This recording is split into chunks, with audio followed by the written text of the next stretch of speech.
नमस्कार। और आज के इस विश्लेषण में आपका स्वागत है। आज हम रसायन विज्ञान के एक बहुत ही दिलचस्प अणु पर बात करने वाले हैं, बेंजीन। जी। हमारे पास जो स्रोत हैं वो इसकी कहानी बताते हैं, कैसे इसका सीधा सा दिखने वाला सूत्र C6H6 वैज्ञानिकों के लिए एक बड़ी पहेली बन गया था शुरू में। हाँ बिल्कुल, ये सूत्र C6H6 ये अपने आप में ही इशारा करता है कि इसमें काफी ज्यादा असंतृप्तता है। मतलब सामान्य से बहुत कम हाइड्रोजन। सही कहा। तो आज हम इन्हीं स्रोतों के आधार पर बेंजीन की जो अनोखी संरचना है, उसकी जो असाधारण स्थिरता है और वो कैसे प्रतिक्रिया करता है, मतलब उसका रिएक्शन कैसा है, इस सब पर गहराई से बात करेंगे। और ये जरूरी भी है क्योंकि बेंजीन आप कह सकती हैं एरोमेटिक केमिस्ट्री की नींव है। बिल्कुल। तो चलिए शुरू करते हैं इसी पहेली से। C6H6, 6 carbon 6 hydrogen.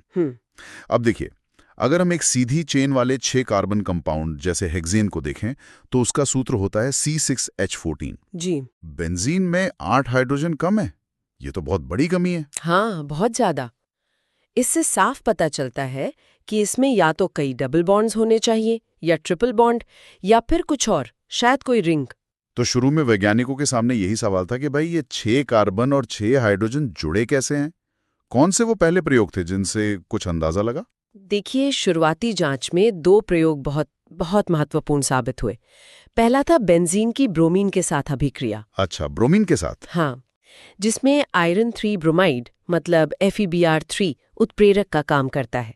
जब ये रिएक्शन कराया गया तो नतीजा कह सकते हैं थोड़ा हैरान करने वाला था। क्या नतीजा था? सिर्फ एक ही तरह का मोनोब्रोमो प्रोडक्ट बना, मतलब C6H5Br ब्रोमोबेंजीन। बस यही एक। सिर्फ एक? अगर ये सीधी चेन होती या ब्रांच होती तब तो कई बनने चाहिए थे। बिल्कुल, अगर अलग अलग तरह के कार्बन होते तो ब्रोमीन अलग अलग जगह जुड़ सकता था और कई आइसोमर बनते। तो फिर एक ही प्रोडक्ट बनने का क्या मतलब निकाला गया? इसका सीधा मतलब ये था कि बेंजीन के अणु में जितने भी यानी 6 के 6 हाइड्रोजन परमाणु हैं वो रासायनिक रूप से बिल्कुल एक जैसे हैं, उनमें कोई फर्क नहीं है। अच्छा, सब एक समान। हाँ, और ऐसा तभी मुमकिन हो जब अणु की संरचना बहुत ही सममित हो, सिमेट्रिकल हो। और सबसे तार्किक संरचना एक रिंग ही थी, एक चक्रीय संरचना जिसमें हर कार्बन पर एक हाइड्रोजन हो और सारे कार्बन एक जैसी स्थिति में हो। जी बिल्कुल, इसी से ये बराबरी समझ में आ सकती थी। ये तो वाकई एक बड़ा सुराग था। आपने 2 प्रयोगों का जिक्र किया था, दूसरा कौन सा था? हाइड्रोजनीकरण का भी जिक्र है स्रोतों में। हाँ, दूसरा अहम प्रयोग था बेंजीन का कैटालिटिक हाइड्रोजनीकरण, मतलब हाइड्रोजन जोड़ना उत्प्रेरक की मौजूदगी में। निकल उत्प्रेरक के साथ, है ना? जी हाँ। जब बेंजीन की रिएक्शन हाइड्रोजन गैस से कराई गई निकल जैसे कैटलिस्ट की उपस्थिति में हाई टेम्परेचर और प्रेशर पर, तो प्रोडक्ट बना साइक्लोहेक्सेन C6H12। C6H12 cyclohexane. और इसमें क्या खास बात थी? खास बात ये थी कि बेंजीन के 1 मोल अणु के लिए हाइड्रोजन के ठीक 3 मोल लगे, 3H2। 3 मोल हाइड्रोजन? अच्छा, इसका मतलब ये हुआ कि बेंजीन के अणु में 3 डबल बॉन्ड के बराबर असंतृप्तता है। बिल्कुल सही। साइक्लोहेक्सेन एक 6 कार्बन वाला संतृप्त चक्रीय अणु है, मतलब उसमें कोई डबल बॉन्ड नहीं होता। हाँ।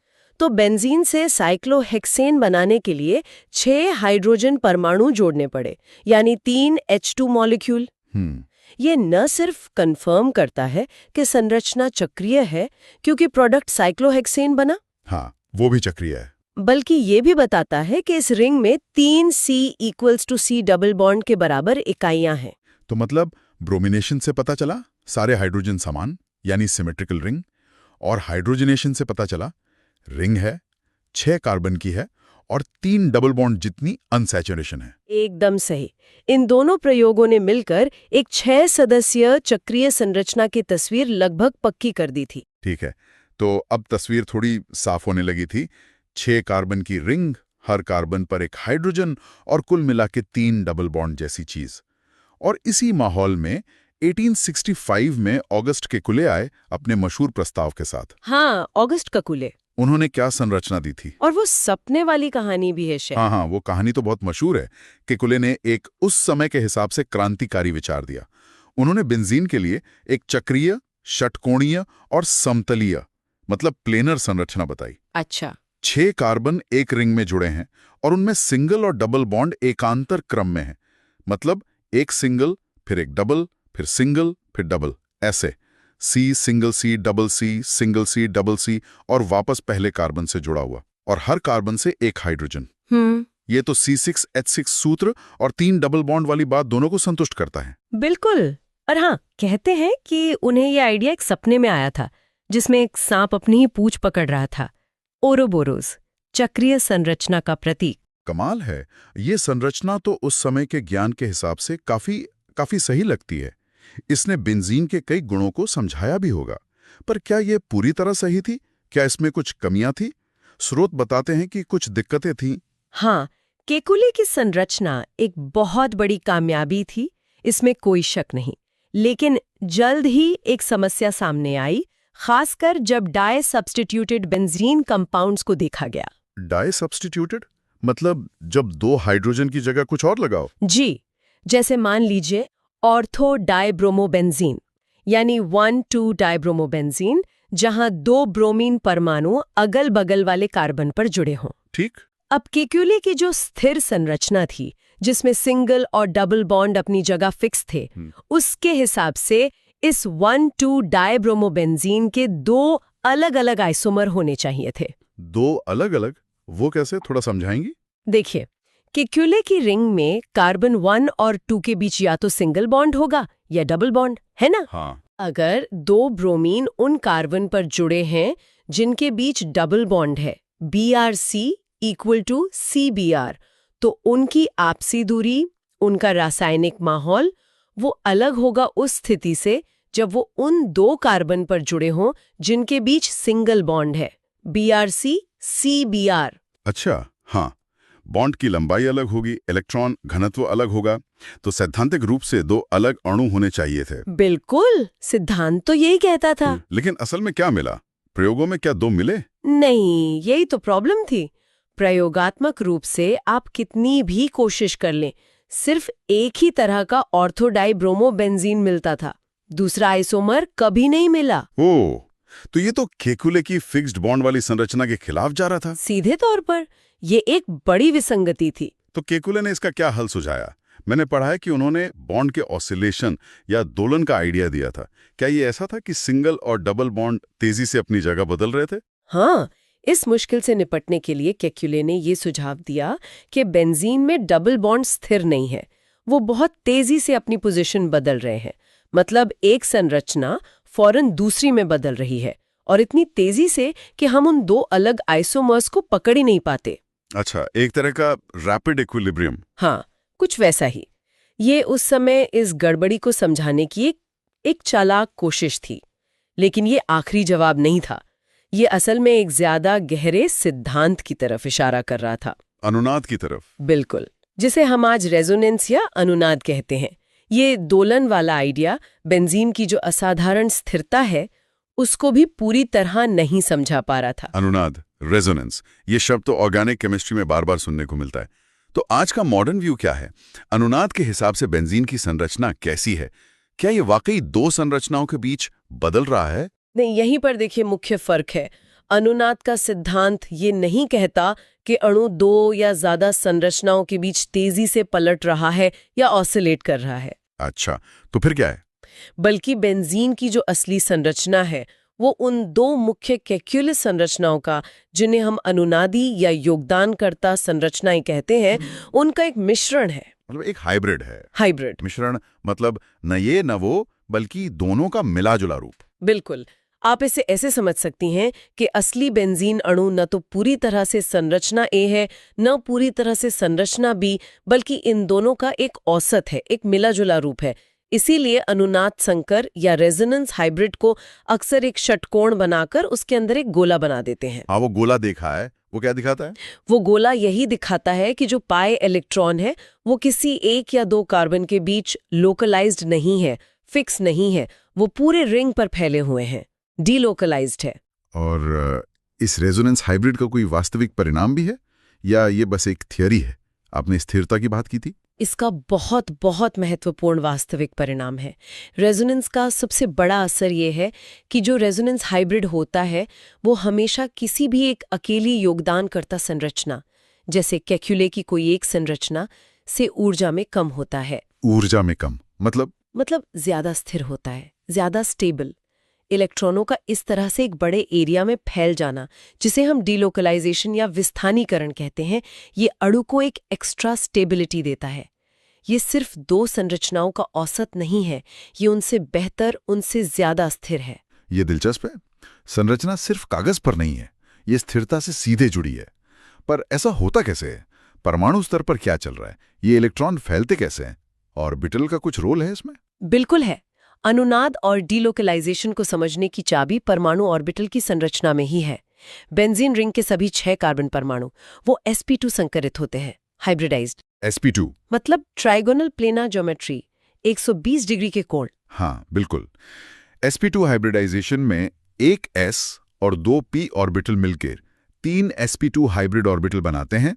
ये तीनों एक ही प्लेन में 120 डिग्री के कोण पर होते हैं। हर कार्बन इन 3 sp2 ऑर्बिटल का इस्तेमाल करके 3 सिग्मा बॉन्ड बनाता है, 2 बगल वाले कार्बन के साथ और एक हाइड्रोजन के साथ। और चूंकि ये सारे sp2 ऑर्बिटल्स और सिग्मा बॉन्ड एक ही प्लेन में है, इसीलिए बेंजीन का अणु समतलीय होता है, प्लेनर, एक चपटा षटकोण। ठीक है, ये तो सिग्मा बॉन्ड का ढांचा बन गया, प्लेनर हेक्सागोन। लेकिन डबल बॉन्ड और वो इलेक्ट्रॉनों का फैलना, वो कहां से आया? वो आता है p ऑर्बिटल से। sp2 हाइब्रिडाइजेशन के बाद हर कार्बन परमाणु पर एक p ऑर्बिटल बिना हाइब्रिडाइजेशन के बच जाता है, अनहाइब्रिडाइज्ड p ऑर्बिटल। अच्छा, एक p ऑर्बिटल हर कार्बन पर। हाँ, और ये p ऑर्बिटल रिंग के प्लेन के परपेंडिकुलर होता है, ऊपर और नीचे की तरफ। अब सोचिए, 6 कार्बन पर 6 ऐसे p ऑर्बिटल हैं, एक दूसरे के पैरेलल खड़े हुए, रिंग के प्लेन के ऊपर और नीचे। ठीक है, 6 डम्बल शेप ऑर्बिटल अगल बगल। जी। अब इन आसपास वाले p ऑर्बिटल्स के बीच साइडवेज ओवरलैप होता है, पार्श्व अतिव्यापन। लेकिन ये ओवरलैप सिर्फ 2 पड़ोसी कार्बन के बीच नहीं रुकता, ये ओवरलैप पूरे रिंग के चारों ओर कंटिन्यूअस होता है। पूरे रिंग के चारों ओर, मतलब एक कंटिन्यूअस लूप बन जाता है ओवरलैप का। बिल्कुल, एक सतत लूप। इसका नतीजा ये होता है कि इन 6 p ऑर्बिटल्स में जो 6 पाई इलेक्ट्रॉन है, हर कार्बन से एक, वो किसी 2 खास कार्बन के बीच बंधे नहीं रहते, जैसा कि एक सामान्य डबल बॉन्ड में होता है। तो फिर वो कहाँ जाते हैं? वो पूरे 6 कार्बन परमाणुओं के न्यूक्लियस के प्रभाव में रिंग के ऊपर और नीचे बने एक सतत आणविक कक्षक में घूमने के लिए आजाद हो जाते हैं। वो पूरे रिंग पर विस्थानित या डीलोकलाइज्ड हो जाते हैं। अच्छा, जैसे इलेक्ट्रॉन का एक बादल रिंग के ऊपर और एक नीचे, और इलेक्ट्रॉन उसमें कहीं भी घूम सकते हैं। हाँ, आप बिल्कुल ऐसा सोच सकती हैं। इलेक्ट्रॉन का एक डोनट शेप का बादल ऊपर और एक नीचे, जिसमें ये 6 इलेक्ट्रॉन स्वतंत्र रूप से फैले हुए हैं। तो ये है डीलोकलाइजेशन, इलेक्ट्रॉनों का पूरे रिंग पर फैल जाना। और आपने कहा था कि यही डीलोकलाइजेशन स्थिरता का कारण है। क्या इस मॉडल का कोई सीधा एक्सपेरिमेंटल सबूत है, जैसे कार्बन कार्बन बॉन्ड की लंबाई? केकुले की संरचना में तो अलग अलग होनी चाहिए थी, सिंगल वाली लंबी, डबल वाली छोटी। बहुत जरूरी सवाल है ये। अगर केकुले की संरचना सही होती, जिसमें फिक्स्ड सिंगल और डबल बॉन्ड होते, तो हमें 2 अलग अलग सीसी बॉन्ड लेंथ मिलनी चाहिए थी। हाँ, एक लंबी, एक छोटी। एक सिंगल बॉन्ड के लिए लगभग 154 पिकोमीटर पीएम और एक डबल बॉन्ड के लिए लगभग 133 पीएम। लेकिन जब एक्सरे डिफ्रैक्शन और दूसरी तकनीकों से बेंजीन की संरचना को मापा गया, तो पता चला कि बेंजीन में सभी 6 कार्बन कार्बन बॉन्ड की लंबाई बिल्कुल एक समान है। सच में बिल्कुल बराबर। कितनी है वो लंबाई? वो लंबाई पाई गई 139 पिकोमीटर, 139 पीएम। 139 पीएम। ये तो ना 154 है, ना 133। ये तो बीच में है कहीं। एकदम सही। ये मान ना तो शुद्ध सिंगल बॉन्ड जितना लंबा है और ना ही शुद्ध डबल बॉन्ड जितना छोटा। ये ठीक उन दोनों के बीच का मान है। तो ये बीच की बॉन्ड लंबाई क्या साबित करती है? ये इस बात का पक्का सबूत है कि बेंजीन में ना तो असली सिंगल बॉन्ड है और ना ही असली डबल बॉन्ड। सारे के सारे बॉन्ड एक जैसे हैं। उनका चरित्र सिंगल और डबल बॉन्ड के बीच का है। अच्छा। ये पूरी तरह से रेजोनेंस और पाई इलेक्ट्रॉनों के डीलोकलाइजेशन वाले मॉडल को सपोर्ट करता है। ये दिखाता है कि इलेक्ट्रॉन बराबर बटे हुए हैं, जिससे सारे बॉन्ड एक जैसे हो गए हैं। और इसी डीलोकलाइजेशन की वजह से अणु को जो एक्स्ट्रा स्थिरता मिलती है उसे हम कहते हैं अनुनाद स्थिरीकरण ऊर्जा या resonance stabilisation energy. Resonance stabilisation energy. हाँ, ये वो अतिरिक्त ऊर्जा है जिससे बेंजीन ज्यादा स्थिर है, उस काल्पनिक केकुले संरचना की तुलना में जिसमें इलेक्ट्रॉन लोकलाइज्ड होते, और ये ऊर्जा काफी ज्यादा होती है। यही बेंजीन की जबरदस्त स्थिरता का राज है। और यहीं से फिर एरोमेटिसिटी या एरोमेटिकता की बात आती है ना। ये स्थिरता इतनी खास है कि इसको एक अलग ही कैटेगरी बना दिया गया है। क्या बेंजीन ही अकेला एरोमेटिक कंपाउंड है या और भी हैं? नहीं, बेंजीन सबसे मशहूर उदाहरण है, पर यह अकेला नहीं है।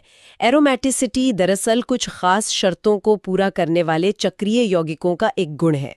क्या शर्तें हैं वो? देखिए, एरोमेटिक होने के लिए कुछ मानदंड हैं। 1. अणु को चक्रीय होना चाहिए, साइक्लिक। 2. अणु को समतलीय होना चाहिए, प्लेनर, ताकि पी ऑर्बिटल ठीक से ओवरलैप कर सकें। 3. रिंग के हर एटम पर एक पी ऑर्बिटल होना चाहिए जो प्लेन के परपेंडिकुलर हो, ताकि पाई इलेक्ट्रॉनों का एक कंटीन्यूअस रिंग बन सके। 4. और सबसे जरूरी, अणु को हक्कल के नियम का पालन करना चाहिए। हक्कल का नियम, ये क्या है? हक्कल का नियम आरएच हक्कल ने दिया था। ये नियम कहता है कि कोई चक्रीय समतलीय अणु जिसमें पी ऑर्बिटल्स का कंटीन्यूअस ओवरलैप हो, वो तभी एरोमेटिक और असाधारण रूप से स्थिर होगा जब उसके साइक्लिक पाई इलेक्ट्रॉन सिस्टम में 4n+2 इलेक्ट्रॉन्स हों। यहाँ n कोई भी नॉन नेगेटिव इंटीजर हो सकता है, मतलब n = 0, 1, 2, 3 वगैरह। 4n+2 pi electron. अच्छा, तो बेंजीन पर ये कैसे लागू होता है? बेंजीन में हमने देखा कि 6 पाई इलेक्ट्रॉन्स हैं जो डीलोकलाइज्ड हैं। हाँ, 6। अब हम देखते हैं कि क्या 6 इस 4n+2 वाले फॉर्मूले में फिट होता है। अगर हम n = 1 लें तो 4 × 1+2 कितना हुआ? 4 + 2 6 हो गया। बिल्कुल, 6 हो गया। चूंकि n का मान 1 एक पूर्णांक है, बेंजीन हक्कल के नियम का पालन करता है और इसीलिए बेंजीन एरोमेटिक है। अच्छा, तो ये है एरोमेटिसिटी का गणितीय आधार। जी, इसकी तुलना में अगर हम साइक्लोब्यूटाडाइन देखें, 4 कार्बन की रिंग जिसमें 2 डबल बॉन्ड होते हैं, उसमें 4 पाई इलेक्ट्रॉन होते हैं। हाँ। अब 4n+2 4 को हल करें तो n आता है 12, जो पूर्णांक नहीं है, बल्कि 4n पाई इलेक्ट्रॉन, जहां n = 1 वाले अणु एंटी एरोमेटिक कहलाते हैं और वो बहुत अस्थिर होते हैं। ओह, तो हक्कल का नियम स्थिरता की भविष्यवाणी करता है। 4n वाले स्थिर, 4n वाले अस्थिर। बिल्कुल, ये नियम बहुत शक्तिशाली है। समझ गया। तो बेंजीन की कहानी अब तक ये बनी, C6H6 की पहेली से शुरू होकर चक्रीय संरचना के सबूत, फिर केकुले का मॉडल और उसकी कमियां, और फिर अनुनाद, डीलोकलाइजेशन, समान बॉन्ड लंबाई और हक्कल के नियम से एरोमेटिसिटी की आधुनिक समझ। और यही एरोमेटिसिटी उसकी जबरदस्त स्थिरता की वजह है। हाँ। लेकिन अब एक और बड़ा सवाल है, अगर बेंजीन में 3 डबल बॉन्ड के साथ कुछ है तो ये सामान्य एल्कीन की तरह रिएक्शन क्यों नहीं करता? एल्कीन जैसे एथीन या प्रोपीन, वो तो अपने डबल बॉन्ड पर एडिशन रिएक्शन बड़ी आसानी से करते हैं, ब्रोमीन जोड़ लेते हैं, पानी जोड़ लेते हैं। बेंजीन ऐसा क्यों नहीं करता? हाँ, ये बेंजीन केमिस्ट्री का सबसे दिलचस्प पहलू है शायद, कि उसकी संरचना उसकी प्रतिक्रियाशीलता को कैसे तय करती है। जैसा आपने कहा, एल्कीन का खास गुण है एडिशन रिएक्शन। डबल बॉन्ड टूटता है और 2 नए सिग्मा बॉन्ड बनते हैं। जैसे ब्रोमीन का लाल भूरा रंग गायब कर देते हैं एल्कीन तुरंत, क्योंकि ब्रोमीन डबल बॉन्ड पर जुड़ जाता है। वो पोटेशियम परमैंगनेट का बैंगनी रंग भी उड़ा देते हैं, बेयर टेस्ट। वो पानी भी जोड़ लेते हैं एसिड की मौजूदगी में, हाइड्रोजन हैलाइड भी जोड़ लेते हैं। और बेंजीन? इन सब अभिकर्मकों के साथ बेंजीन का क्या बर्ताव है? बिल्कुल उल्टा। बेयर टेस्ट, बेंजीन में ठंडा डाइल्यूट एल्कलाइन के MnO4 मिलाइए, बैंगनी रंग वैसा का वैसा रहेगा, कोई रिएक्शन नहीं। एरोमेटिक रिंग ऑक्सीडेशन को रेजिस्ट करती है। ब्रोमीन एंड CCl4, अंधेरे में बेंजीन में ब्रोमीन मिलाइए, CCl4 में घुला हुआ, लाल भूरा रंग बना रहेगा, कोई एडिशन रिएक्शन नहीं। कोई रिएक्शन नहीं, पर हमने शुरू में ब्रोमिनेशन की बात की थी। हाँ, लेकिन वो अलग था।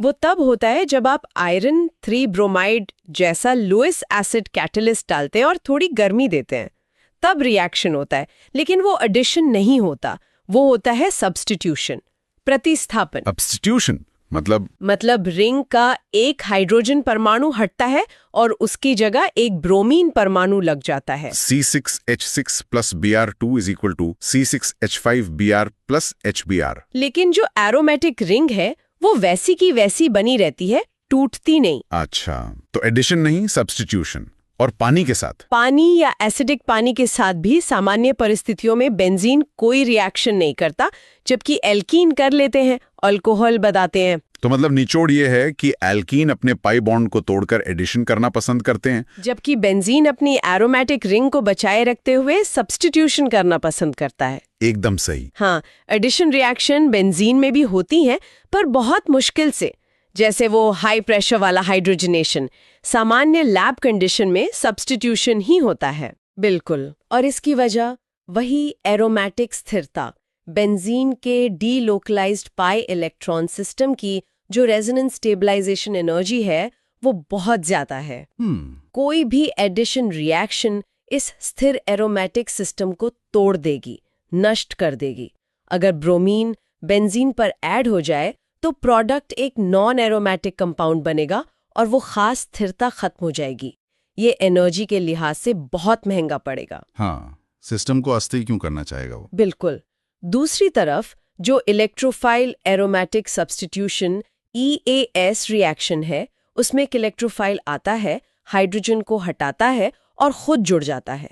इस प्रक्रिया में थोड़ी देर के लिए एरोमेटिसिटी डिस्टर्ब होती है, लेकिन जो फाइनल प्रोडक्ट बनता है उसमें स्थिर एरोमेटिक रिंग वापस आ जाती है। अच्छा, अंत में रिंग बची रहती है। हाँ, इसीलिए बेंजीन उन रिएक्शंस को चुनता है जिनमें उसका कीमती एरोमेटिक कैरेक्टर बना रहे। तो कुल मिलाकर हमने बेंजीन के C6H6 सूत्र की शुरुआती पहेली से सफर शुरू किया, चक्रीय संरचना के सबूत देखे, केकुले के मॉडल को समझा, उसकी सीमाओं को जाना और फिर पहुंचे अनुनाद, ऑर्बिटल ओवरलैप और पाई इलेक्ट्रॉन डीलोकलाइजेशन की आधुनिक और शक्तिशाली समझ तक। जी। और इन्हीं कॉन्सेप्ट्स ने न सिर्फ बेंजीन की प्लेनर संरचना और बीच की बॉन्ड लंबाई को समझाया, बल्कि हकल के नियम के जरिए उसकी जबरदस्त एरोमेटिक स्थिरता का राज भी खोला। बिल्कुल। और आखिर में यही स्थिरता बताती है कि बेंजीन क्यों एडिशन रिएक्शन के बजाय इलेक्ट्रोफिलिक सब्स्टिट्यूशन रिएक्शन देता है, अपनी स्थिर रिंग को बचाते हुए। और ये सोचना भी काफी दिलचस्प है कि कैसे वो शुरुआती समस्याएं जो केकुले की संरचना के साथ आईं, उन्होंने वैज्ञानिकों को चुनौती दी और अंत में केमिकल बॉन्डिंग की कहीं ज्यादा गहरी समझ विकसित करने